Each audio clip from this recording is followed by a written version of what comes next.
வாங்க சாப்பிட்லாம். ஹெல்த்தியான கம்பு தோசை ரெடி.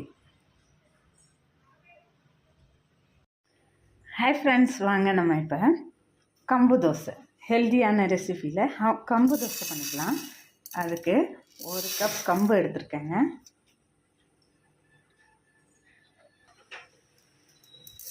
ஒரு கப் அரிசி எடுத்துக்குவோம்.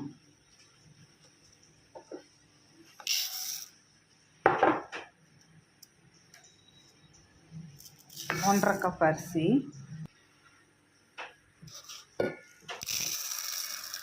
ஒரு கப்பு உளுந்து சேர்த்துக்கோங்க. தோசை அப்போ தான் நல்லா மொறுமொறுன்னு வரும். அதுக்காக ஒரு ஸ்பூன் வெந்தயமும் சேர்த்துக்குவோம். வெந்தயம் உடம்புக்கு நல்லது, உடம்பு குளிர்ச்சியாக வச்சுக்கும். அதனால் இப்போ பாருங்கள், கம்பு தோசைக்கு ஊற வச்சோம்ல, நம்ம எடுத்த கம்பு அரிசியெல்லாம் நல்லா 2 வாட்டி கழுவிட்டு 4 மணி நேரம் ஊற வச்சு அரைச்சிட்டு வந்துட்டேன். இப்போ தேவையான அளவு உப்பு போட்டு கலக்கி வச்சிடலாம். ராத்திரி ஒரு 8 மணி நேரம் வெளியில் இருக்கட்டும். காலையில் எடுத்து தோசை ஊற்றுவோம்.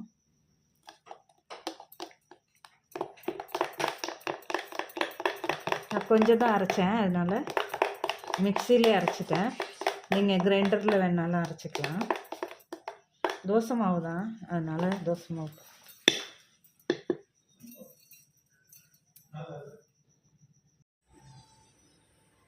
கம்பு தோசைக்கு நம்ம அரைச்ச மாவு பார்த்திங்க நல்லா புளிச்சு மேலே பொங்கி ஊற்றிடுச்சு. நீங்கள் அரைச்சி வச்சிங்கன்னா கொஞ்சம் பெரிய பாத்திரத்தில் அரைச்சி வைங்க. இது நிறைய புளிக்க மாட்டிருக்கு, நல்லா பொங்கி கீழே ஊற்றிடுச்சு. வாங்க தோசை ஊற்றிக்கலாம்.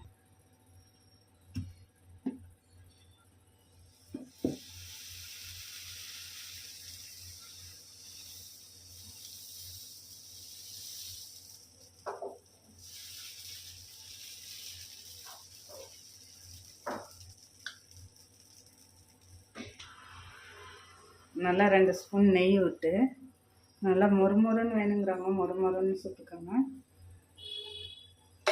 சாஃப்டாக வேணுங்கிறவங்க சாஃப்டாக சுட்டுக்கோங்க.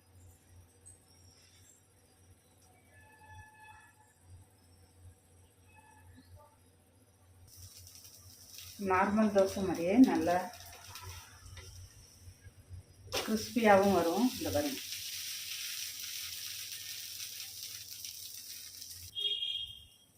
நல்லா மொறுமொறுன்னு 2 பக்கமும் வெந்த கிறிஸ்பியான தோசை ரெடி. வாங்க சாப்பிட்லாம். இந்த தோசை கூட தேங்காய் சட்னியும் கார சட்னி எதுனாலும் ஓகே, ரெண்டுமே நல்லா தான் இருக்கும். நான் இப்போ தேங்காய் சட்னியும் கார சட்னியும் அரைச்சிருக்கேன். யாருக்கு எது வேணுமோ அதை போட்டு சாப்பிடுவாங்க. நீங்களும் உங்களுக்கு எந்த சட்னி பிடிக்குமோ அதை அரைச்சி சாப்பிடுங்க. ஓகே ஃப்ரெண்ட்ஸ், தேங்க்ஸ் ஃபார் வாட்சிங். வாங்க சாப்பிட்லாம்.